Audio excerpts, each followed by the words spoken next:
भारत के मुसलमान क्यों नहीं गए पाकिस्तान? ये एक ऐसा विषय है जिस पर पिछले 75 साल से बहस हो रही है और यही वजह है कि खरी बात में इस विषय पर मैंने ये खास सीरीज बनाई है। आज इस खास सीरीज के चौथे एपिसोड में मैं आपको बताऊंगा कि आखिर मुसलमानों को पाकिस्तान भेजने को लेकर सरदार पटेल के क्या विचार थे। आज सरदार पटेल के इन विचारों को जानना इसलिए भी ज़रूरी है क्योंकि आज लौह पुरुष सरदार पटेल की पुण्यतिथि भी है। आज खरी बात में मैं आपको तथ्यों, तर्कों और सबूतों के साथ बताऊंगा कि सरदार पटेल पाकिस्तान का समर्थन करने वाले मुसलमानों को पाकिस्तान क्यों भेजना चाहते थे।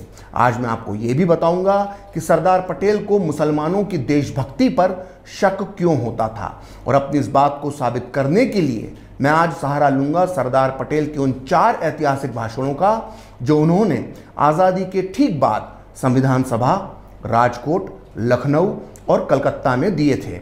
इन सारे भाषणों में सरदार पटेल ने पाकिस्तान का समर्थन करने वाले मुसलमानों को पाकिस्तान भेजने का सुझाव दिया था। इन भाषणों में सरदार पटेल ने साफ तौर पर यह भी कहा था कि पाकिस्तान बनाने के लिए भारतीय इलाकों में रहने वाले ज़्यादातर मुसलमान ही जिम्मेदार हैं। तो बिना देर किए मैं आपको बताता हूं कि इन 4 भाषणों में लौह पुरुष ने क्या कहा था। मैं सबसे पहले बात करूंगा संविधान सभा में दिए गए भाषण की। सरदार पटेल ने यह भाषण संविधान सभा में आज़ादी के सिर्फ 13 दिन बाद यानी 28 अगस्त 1947 को दिया था। दरअसल उस समय संविधान सभा में इस बात पर बहस चल रही थी कि भारत में किस तरह की चुनाव प्रणाली हो। मुस्लिम सदस्यों की ये मांग थी कि उन्हें चुनावों में आरक्षण मिलना चाहिए जैसा कि 1945-46 के चुनावों में मिला था, जिसमें भारतीय मुसलमानों ने एक तरफा जिन्ना, मुस्लिम लीग और पाकिस्तान के पक्ष में वोट दिया था। खास बात यह है कि आज़ाद भारत की संविधान सभा में मुस्लिम लीग के सदस्य भी मौजूद थे जो बंटवारे के बाद भी पाकिस्तान नहीं गए थे। इनके साथ साथ कांग्रेस के कई मुस्लिम सदस्य भी चुनावों में मुसलमानों के लिए आरक्षण की मांग कर रहे थे। इनको जवाब देते हुए सरदार पटेल ने जो कहा था उसे आपको बहुत ध्यान से सुनना चाहिए क्योंकि लौह पुरुष की ये बात आज भी सच साबित हो रही है। उस दिन संविधान सभा में सरदार पटेल ने कहा था कि मैं छोटे भाइयों यानी मुसलमानों का प्रेम गंवा देने के लिए तैयार हूं। हमने आपका प्यार देख लिया है। आपको अपनी हरकतों में परिवर्तन करना चाहिए। कोरी बातों से कोई काम नहीं चलेगा। आप अपनी मानसिकता पर फिर से विचार करें। आपको जो चाहिए था वो पाकिस्तान के रूप में आपको मिल गया है। याद रखिए, पाकिस्तान के निवासी नहीं बल्कि आप लोग ही पाकिस्तान बनाने के लिए जिम्मेदार हैं। आप लोग ही पाकिस्तान आंदोलन के अगुआ थे। अब आपको क्या चाहिए हमें सब पता है। हम नहीं चाहते कि देश का फिर से बंटवारा हो जाए। जिन्हें पाकिस्तान चाहिए था उन्हें वह मिल गया है। जिनकी पाकिस्तान में श्रद्धा है वे वहां चले जाएं और सुख से रहें। अब यहां रहने वाले मुसलमानों का कर्तव्य है कि वे अपने कर्मों से इस देश की बहुसंख्यक जनता को विश्वास दिलाएं कि वे इस देश के साथ हैं। जो अल्पसंख्यक यानी मुसलमान देश का विभाजन करा सकता है उसे आप अल्पसंख्यक कैसे कह सकते हैं। ऐसे ताकतवर संगठित अल्पसंख्यकों यानी मुसलमानों को अब और क्या विशेष अधिकार चाहिए।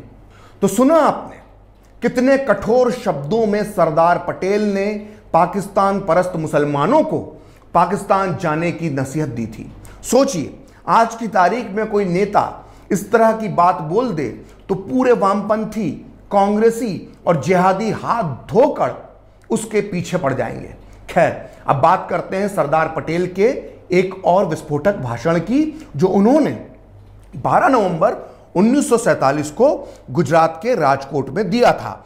यह भाषण प्रकाशित हुआ है सरदार पटेल के पर्सनल सेक्रेटरी और आईसीएस अधिकारी वी शंकर की पुस्तक माई रेमिनिसेंसेस ऑफ सरदार पटेल के पेज नंबर 143 पर।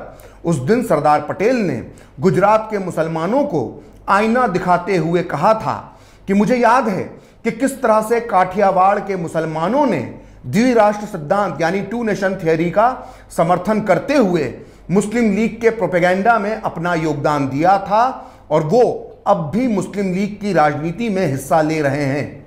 मैं उनके इस अतीत को भूल सकता हूं, लेकिन अगर वो अब भी द्विराष्ट्र सिद्धांत से लगाव महसूस करते हैं और मदद के लिए एक बाहरी शक्ति की ओर देखते हैं, तो फिर काठियावाड़ में उनके लिए कोई जगह नहीं है।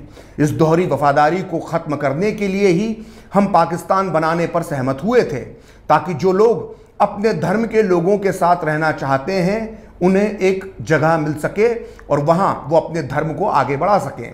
लेकिन भारत में ऐसे व्यक्तियों के लिए कोई जगह नहीं है। यदि वे भारत में रहते हैं तो उन्हें वफादार नागरिक बनना होगा, और अगर वो ऐसा नहीं करते हैं तो उनके साथ एक विदेशी नागरिक की तरह व्यवहार किया जाएगा। मुसलमानों को भारत में गैर मुसलमानों के साथ सद्भाव के साथ रहना चाहिए। भारत के मुसलमानों को अपनी अंतरात्मा से पूछना चाहिए कि क्या वो वास्तव में इस देश के प्रति वफादार हैं। यदि वो नहीं हैं तो उन्हें उस देश में चले जाना चाहिए जिसके प्रति वो वफादार हैं। सोचिए, हजारों लोगों की भीड़ के सामने राजकोट में सरदार पटेल ने कह दिया था कि जिन लोगों ने पाकिस्तान के लिए वफादारी दिखाई है वो पाकिस्तान चले जाएं। लेकिन सरदार यही नहीं रुके। उन्होंने कुछ दिनों बाद गुजरात की तरह ही यूपी के मुसलमानों को भी आईना दिखाते हुए लखनऊ में एक भाषण दिया। भारी भरकम भीड़ के सामने 6 जनवरी 1948 को लखनऊ में सरदार पटेल ने जो कहा था उससे उनकी विचारधारा का साफ पता चलता है। उस दिन सरदार पटेल ने कहा था कि मैं मुसलमानों को बताना चाहता हूं कि भारत के प्रति निष्ठा की महज घोषणा से बात नहीं बनेगी, उन्हें अपनी वफादारी का व्यवहारिक सबूत भी देना होगा। इसी लखनऊ में द्विराष्ट्र सिद्धांत यानी 2 नेशन थियरी की नींव रखी गई थी। इस सिद्धांत को फैलाने में शहर के मुसलमानों का भी योगदान रहा है। मुस्लिम लीग ने जो मांग की उससे पूरे भारत में अधिकतर मुस्लिम युवा प्रभावित हो गए और उन्होंने इस मांग को पूरी तरह स्वीकार भी किया। मैं आपको बताना चाहूंगा कि आप 2 घोड़ों पर एक साथ सवार नहीं हो सकते। जो लोग पाकिस्तान जाना चाहते हैं वो जा सकते हैं और शांति से जाकर वहां रह सकते हैं। हमें यहां शांति से रहने दें ताकि हम अपने देश का विकास कर सकें। सोचिए, सरदार पटेल ने सीधे सीधे कुछ मुसलमानों को पाकिस्तान जाने की सलाह दे दी थी। दरअसल जनवरी 1948 के पहले हफ्ते में सरदार पटेल ने जैसे पाकिस्तान परस्त मुसलमानों को आईना दिखाने की कसम खा ली थी, लखनऊ की तरह कलकत्ता में भी सरदार पटेल ने यही किया था। 3 जनवरी 1948 को उन्होंने कलकत्ता में कहा था, हिंदुस्तान में 3-4 करोड़ मुसलमान हैं। इनमें से काफ़ी लोगों ने, ज़्यादातर लोगों ने पाकिस्तान बनाने में साथ दिया था, लेकिन अब एक रोज़ में, एक रात में इनका क्या दिल बदल गया है। कैसे दिल बदल गया है ये मुझे समझ में नहीं आता। वो यानी मुसलमान कहते हैं कि हम वफादार हैं और हमारी वफादारी पर शंका क्यों की जाती है, तो हम उनसे कहते हैं कि हमसे क्यों पूछते हो, अपने दिल से पूछो। वो मुसलमान कहते हैं कि पाकिस्तान और हम एक हो जाएं, तो मैं कहता हूं कि मेहरबानी करके ऐसी बात ना करो, हमें अलग ही रहने दो। उन दिनों लौह पुरुष पूरे फॉर्म में थे। ऐसा लग रहा था कि वो अपने तूफानी भाषणों के जरिए गांधी और नेहरू की मुस्लिम तुष्टीकरण की नीतियों से उपजे हिंदुओं के घावों पर मरहम लगा रहे हैं। साथ ही वो इन भाषणों के जरिए उन मुसलमानों को भी देशभक्ति का पाठ पढ़ा रहे थे जिनकी वफादारी आज़ादी के बाद भी संदिग्ध थी। अपने भाषणों से सरदार पटेल ने पाकिस्तान के निर्माण में योगदान देने वाले मुसलमानों को ये साफ संदेश दिया था कि उनके लिए भारत में कोई जगह नहीं है। वहीं जब आज़ादी मिलने के बाद उत्तर प्रदेश में मांग उठी कि जिन्ना और मुस्लिम लीग के समर्थक रहे मुस्लिम सरकारी कर्मचारियों को पाकिस्तान भेज देना चाहिए, तो सरदार पटेल ने इस मांग का पूरी तरह से समर्थन किया। उन्होंने मदन मोहन मालवीय के पुत्र गोविंद मालवीय को एक पत्र में लिखा जो प्रकाशित हुआ है इस किताब में, जिसका नाम है सरदार पटेल, मुसलमान और शरणार्थी, जो इस वक्त मेरे हाथ में है। इस किताब के पेज नंबर 73 के मुताबिक सरदार पटेल ने गोविंद मालवीय को अपने पत्र में लिखा था कि मैंने 10 महीने के अपने अनुभव से ये जाना है कि विभिन्न सेवाओं के मुसलमान कर्मचारी सरकार के प्रति पूरी तरह से बेवफा रहे हैं। इनके रहते कारगर ढंग से या निष्पक्ष होकर शासन चलाना असंभव था। इनकी पूरी शक्ति विघटनकारी गतिविधियों में लगी है।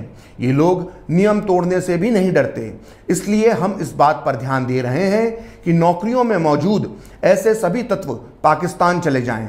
भारत सरकार के प्रति निष्ठा रखना पहली शर्त है और ये देशद्रोह बर्दाश्त नहीं किया जाएगा। इतना ही नहीं, सरदार पटेल ने तो एक मौके पर पाकिस्तान को यह भी कह दिया था कि अगर जितने हिंदू मारकर वहां से भेजे जाएंगे उतने ही मुसलमान पाकिस्तान भेज दिए जाएंगे।